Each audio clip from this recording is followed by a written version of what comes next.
saya sampaikan pidato saya pertama kali di Balai Kota, saya sampaikan begini, saya tidak akan membawa orang dari luar untuk membuat keputusan di dalam. Bahwa yang namanya Gubernur Jakarta, undang-undang sudah mengatur mempunyai staf khusus. Staf khusus itu akan membantu saya.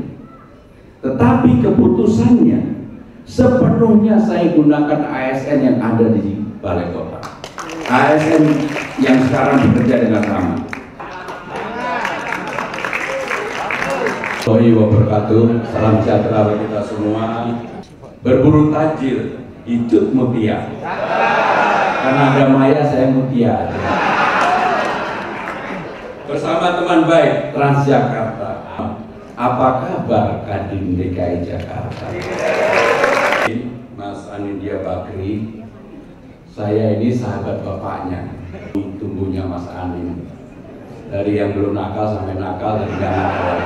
Prof. Dailami Firdaus, beliau ini yang diminta oleh Jakarta ini menjadi lebih ramah, lebih baik, lebih membantu, tidak lagi mempersulit. Maka di dalam rapat internal saya sampaikan kepada semua jajaran pemerintah Jakarta, praktek-praktek yang dulu stop. Saya bukan orang yang selalu melihat kaca spion ke belakang, tetapi yang ke depan kita atur lebih baik. Ada Bu Eli, ada Pak Sigit, ada yang lain-lain. Saya bilang, bahkan besok hari Selasa kami akan rapat khusus untuk mempermudah pelayanan perizinan kepada dunia usaha.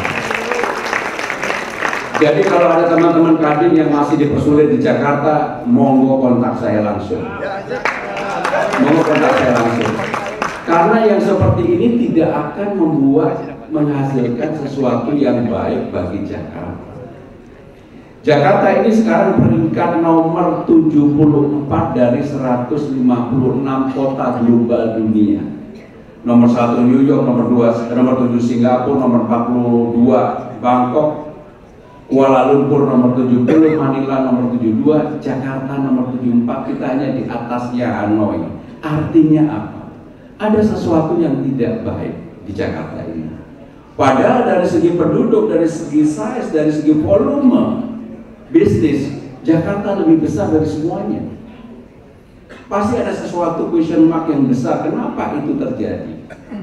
Kerni salah satu lembaga yang mengukur ini mengatakan, kebetulan saya ketemu sendiri Kerninya, salah satu faktor utama adalah sumber daya manusia, proses perizinan yang bertele-tele, kemudian informasi yang tidak terbuka secara baik ke masyarakat. Jadi itulah yang kemudian menjadi konsentrasi saya untuk melakukan pembenahan perubahan di Jakarta. Contoh kecil, dulu kalau rapat panjang, kalau sama saya bilang nggak ada, rapat 1 jam cukup, harus ganti topik, nggak ada, pokoknya rapat basa-basi, harus ada keputusan, kesimpulan, dan harus bisa dieksekusi. Kenapa itu saya lakukan? Karena saya 10 tahun menjadi Menteri Sekretaris Kabinet, biasa mengatur di tingkat pusat, sehingga saya tahu apa yang menjadi hal yang dibutuhkan Jakarta pada saat ini. Jakarta memberikan kontribusi 16,7% dari produk domestik bruto kita, perekonomian nasional kita. Tetapi pertumbuhan Jakarta tahun lalu 4,9%, di bawah 5,02% nasional. Karena apa? Memang karena dampak dari COVID kemarin masih dirasakan pada tahun 2024 yang lalu. Sehingga dengan demikian sektor perdagangan yang selama ini memberikan kontribusi paling besar itu mengalami penurunan. Ada sektor properti, otomotif yang menjadi kekuatan utama, salah satu kekuatan utama di Jakarta, sekarang ini juga mengalami penurunan. Saya yakin sebagai Ketua Umum Kadin pasti Mas Anin memahami ini. Maka untuk itu Bu Diana, mari bersama-sama kita untuk melakukan perbaikan Jakarta. Dari sisi dunia usahanya, bisnisnya lebih terbuka, transparan. Kalau ada hambatan di internal Pemda Jakarta, saya bersedia dikontak setiap saat. Karena tanpa itu, menurut saya, tanpa itu Jakarta sudah seperti merasa nyaman. Salah satu faktor, ini saya buka di sini, salah satu faktor kenapa saya kemudian dari yang pasti teman-teman Kadin tahu, yang dari dulu menolak dicalonkan untuk calon gubernur, saya menolak. Akhirnya saya bersedia dan saya fight untuk menang karena perbedaan disparitas kaya miskin yang terlalu luar biasa di Jakarta. Sehingga sektor inilah yang harusnya, kalau dulu ada theoretical down effect, jadi Kadin diharapkan dunia usaha ini naik, kemudian bisa merembes ke bawah, membawa atmosfer kehidupan yang lebih baik di masyarakat. Kalau itu bisa terjadi, saya yakin akan membawa perbaikan bagi kehidupan di Jakarta.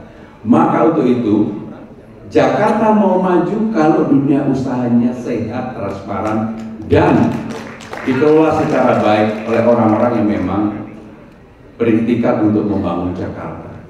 Tetapi kalau Jakarta hanya dimiliki oleh kelompok-kelompok tertentu, sampai kapanpun kesejahteraan itu tidak akan pernah merata. Sehingga dengan demikian, saudara-saudara sekalian, saya berkeinginan betul Jakarta ini iklim investasinya kita permudah. Kadin dan pemerintah Jakarta tentunya harus menjadi salah satu lokomotif utama. Maka Bu Diana, saya akan mendorong betul teman-teman Kadin berperan serta untuk ikut serta memajukan Jakarta, tetapi tentunya sesuai dengan porsi yang selama ini dilakukan oleh Kadin. Hal yang dulu susah akan kita permudah. Hal-hal yang dulu menjadi penghambat, tadi saya tanya Bu Diana, apa menjadi penghambat Bu? Selalu dijanjikan permasalahan selesai 12 hari. Tapi hari ke-12 kemudian dipanggil. Betul Bu, Ibu sampaikan ke saya kan begitu. Nah yang seperti ini nggak boleh lagi Bu Eli. Jadi kita harus lakukan perubahan.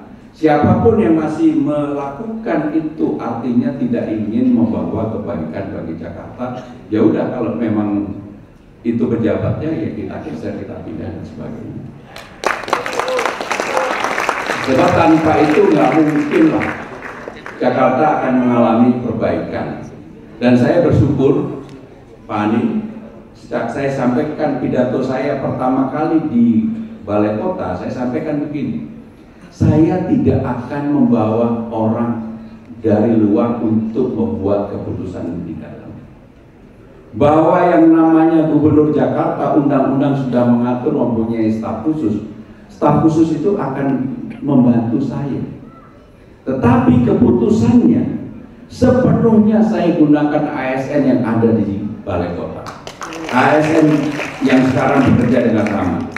Makanya saya tidak akan membawa ASN dari luar satupun, karena saya meyakini Jakarta ini adalah orang-orang yang terampil dan terlatih. Yang saya kaget Bu Diana, jagoan-jagoannya di ASN Jakarta itu rata-rata perempuan.